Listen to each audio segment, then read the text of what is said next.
nimuhorane umukama. Ivyo dusoma mu njiri nyeranda nkuko yanditse Mariko.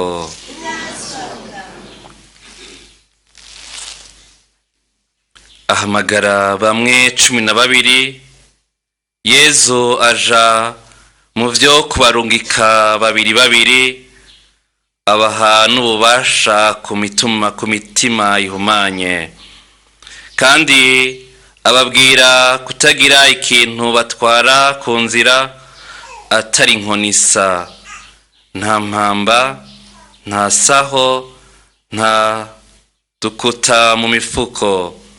Yongera ati, nimwambare inkweto kandi ntimugire imitamana ibiri. Arongera arababwira ati, inzu muzoramuka mwinjiyemwo murayigumamwo, murindire muve aho hantu. Ahandi bazobima indaro bakabanka kubumviriza, murahave kandi mwikunkumure umukungugu wanyu, mubereke ko bizobasubirako. Dushimagize iyi nkuru nziza ya Yezu Kristo.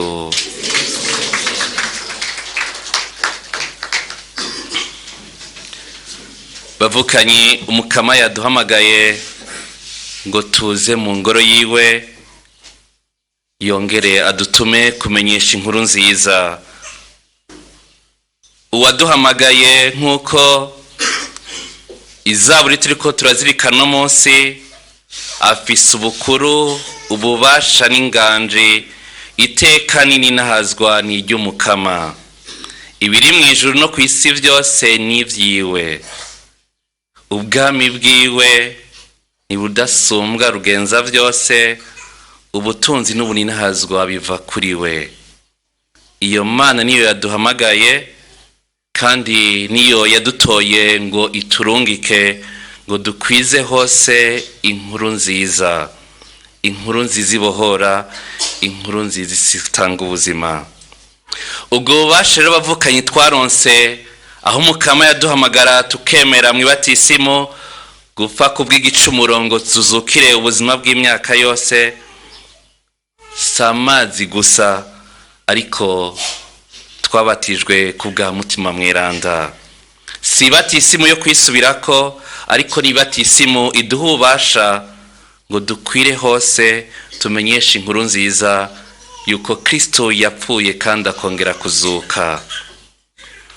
Ububasha rero twarabuhawe. Ng'igiteka abavukanyi dufise igihe twemeye kuba abana b'Imana, tukaba ingoro za mutima mweranda, tukaba ingingo za Kristo. Twariyambitse ububasha, ubukomezi ku mitima yose ihumanye ntacitukidugira. Ariko kenshi turagira ubwoba kuko hari ibintu byinshi bikituremereye, twiremereza. Hagutambuka, hakumva ko Imana turi kumwe, twariremereje ubwoba. Hakumva ko Imana yatugiriye neza ejo na hirya y'ejo izobanda yitugirira neza, ugasanga tuguma dufise ubwoba. Imana yaraduhaye ububasha, Imana yaraduteye iteka ngo tuba abana b'Imana, turabasamuragwa b'ivyiza vyose. Mutima mweranda twaronka igihe twemera kubatizwa, si mutima mweranda utuma tugira ubwoba, ariko ni mutima mweranda w'ubukomezi, mutima mweranda w'ububasha. Ariko kenshi ubwoba biradutuma dutawakuba, tugafukamira ibyo tutari dukwiye gufukamira, tugasenga ibyo tutari dukwiye gusenga, Imana tugashira ku ruhande. Kandi Imana yaduhaye vyose, Imana yaraduhaye vyose. Uno munsi bavukanyi, nico gituma Umukama bitwibutsa mu kuduhamagara ngo aturungike ko tutogira ubwoba na rimwe, tutokwiremereza ubwoba mu buzima bwacu, tutokwiremereza ibi na biriya bidutuma duta isezerano twahawe n'Imana. Ariko twoshingira intaha Imana mu buzima bwacu, ntihagire na kimwe kidutera ubwoba, kuko uwaduhamagaye afite ububasha, kandi uwaturungitse ni mushobora vyose. Ntidufukamira Bayali, Imana yacu irumva, Imana yacu irabona, kandi Imana yacu ni bubasha. kubera iki tugira ubwoba?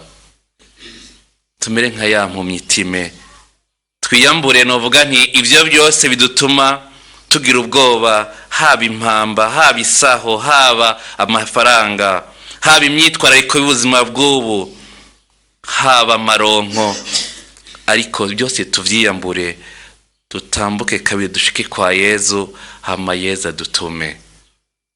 Uwo dutuma ntadutererana, niwe atubwira ati nimwashika imbere y'ababagiriza mutarugurura umunwa, nzoba nabahaye amajambo ngo mushobore kunshingira intahe. Nico gituma rero bavukanye tugira ubwoba, ariko ico Umukama ashaka nkuko twabyumvise mu gisomwa ca mbere, nuko twokurikiza amabwirizwa n'amateka y'Umukama nkuko Musa yaduhaye, nkuko Yezu Kristo yaduhaye.